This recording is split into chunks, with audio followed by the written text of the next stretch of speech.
এখন শুনবেন বাংলায় স্থানীয় সংবাদ।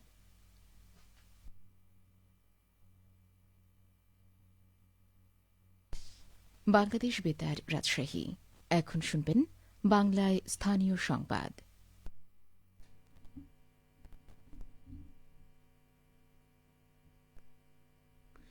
আসসালামু আলাইকুম। বাংলাদেশ বেতার রাজশাহী স্থানীয় সংবাদ পড়ছি শাহানা পারভীন।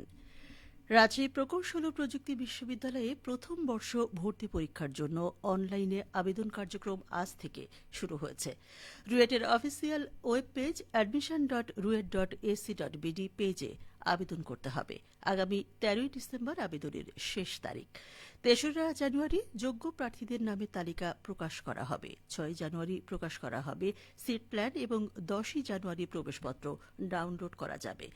22 জানুয়ারি সকাল 9:30 থেকে অনুষ্ঠিত হবে ভর্তি পরীক্ষা। উচ্চ মাধ্যমিক ও সমমান পরীক্ষায় উত্তীর্ণ শিক্ষার্থীদের মধ্য থেকে নির্ধারিত যোগ্যতার ভিত্তিতে 19,000 শিক্ষার্থী এবার রুয়েটের ভর্তি পরীক্ষায় অংশ নিতে পারবেন। রুয়েট ভর্তি কমিটির সভাপতি অধ্যাপক ড মোহাম্মদ নুরুল ইসলাম জানান, সারা দেশের পরীক্ষার্থীদের সুবিধার্থে এবার রুয়েটের পাশাপাশি বুয়েটেও ভর্তি পরীক্ষা অনুষ্ঠিত হবে। পরীক্ষার্থীদের যোগ্যতা সহ বিস্তারিত জাতীয় পত্রিকা সহ রুয়েটের নির্ধারিত ওয়েব পেজে দেয়া রয়েছে। রাজশাহী বিভাগীয় কমিশনার ড আ.ন.ম বজলুর রশিদ বলেছেন, বিসিক একটি বিপ্লবের নাম।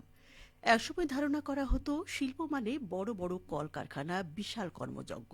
কিন্তু শিল্প যে ছোট পরিসরে হতে পারে এবং ক্ষুদ্র পরিসরেও এখানে কাজ বা অর্থায়ন করা যায়, এই ধারণাটি বিসিক প্রথম প্রতিষ্ঠা করতে পেরেছে। তিনি গতকাল রাজশাহীর লালন শাহ মুক্ত মঞ্চ সংলগ্ন মাঠে আয়োজিত বিসিক উদ্যোক্তা মেলা 2025-এর উদ্বোধনী অনুষ্ঠানে প্রধান অতিথির বক্তব্যে এসব কথা বলেন। রাজশাহী জেলা প্রশাসক আফিয়া আক্তার এতে সভাপতিত্ব করেন। 10 দিনব্যাপী এই মেলায় 70টি স্টলে উদ্যোক্তারা তাদের উৎপাদিত পণ্য প্রদর্শন করছেন।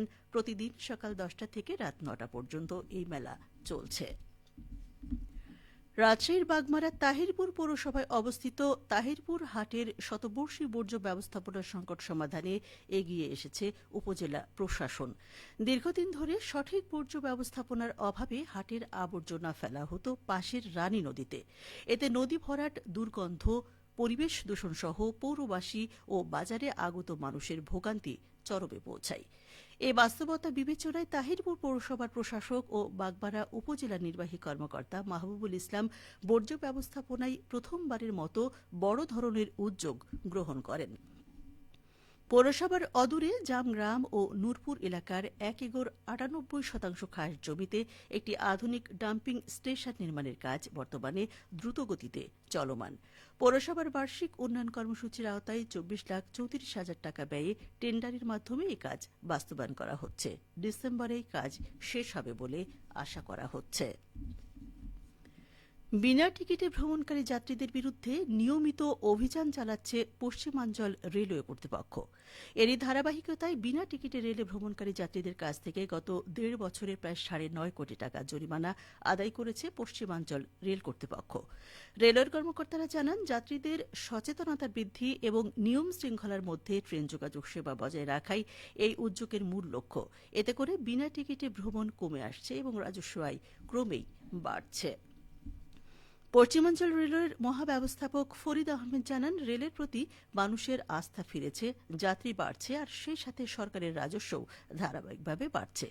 ভবিষ্যতে আরও উন্নয়ন ও আধুনিকায়নের পরিকল্পনা রয়েছে। যাত্রীদের ভ্রমণ সুবিধার কথা বিবেচনায় নির্দিষ্ট কিছু পরিকল্পনা গ্রহণ করা হয়েছে। কাজগুলো শেষ হলে রেল ভ্রমণ আরও আরামদায়ক ও নিরাপদ হবে। এদিকে বগুড়া ধুনট উপজেলার চান্দারপাড়া ইছামতি নদীর তীর সংলগ্ন এলাকা থেকে অবৈধভাবে মাটি উত্তোলনের অভিযোগে একজনকে 50,000 টাকা অর্থদণ্ড দিয়েছেন ভ্রাম্যমাণ আদালত। গতকাল এ অভিযান পরিচালনা করেন ভ্রাম্যমাণ আদালতের নির্বাহী ম্যাজিস্ট্রেট ও সহকারী কমিশনার মোহাম্মদ খায়রুজ্জামান। নির্বাহী ম্যাজিস্ট্রেট জানান, বালু মহাল ও মাটি ব্যবস্থাপনা আইনে অনুমোদন ছাড়া নদী বা সরকারি জায়গা থেকে মাটি উত্তোলন সম্পূর্ণ বেআইনি। এতে নদী ভাঙন, পরিবেশের ক্ষতি এবং জনদুর্ভোগ সৃষ্টি হয়। আইন লঙ্ঘন করায় তাকে 50,000 টাকা জরিমানা করা হয়েছে। রাজশাহী অঞ্চলে মিশ্র ফল চাষ এখন জনপ্রিয় ও লাভজনক হয়ে উঠেছে। একই জমিতে ফল ও অন্যান্য ফসল বা সবজি একসঙ্গে চাষ করা হচ্ছে। এতে আয় বৃদ্ধি পাচ্ছে এবং জমির গুণগত মানও ভালো থাকছে। এ পদ্ধতিতে বিভিন্ন প্রজাতির আম, মাল্টা ও লেবু এমনকি ড্রাগন ফলের মতো নতুন ফসলও চাষ করা হচ্ছে। অধিক উৎপাদনশীলতা ও সম্পদ ব্যবহারের দক্ষতার জন্য আধুনিক পদ্ধতিতে সেচ, ছাঁটাই সহ ব্যবস্থাপনা সহ আধুনিক প্রযুক্তির ব্যবহার করা হচ্ছে।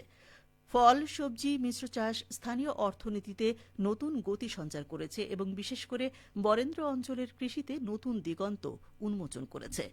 কৃষি সম্প্রসারণ অধিদপ্তরের অতিরিক্ত পরিচালক ড আজিজুর রহমান বলেন, কৃষকদের আগ্রহ ধীরে ধীরে বাড়ছে কারণ তারা কম সময়ে বেশি লাভ পাচ্ছেন।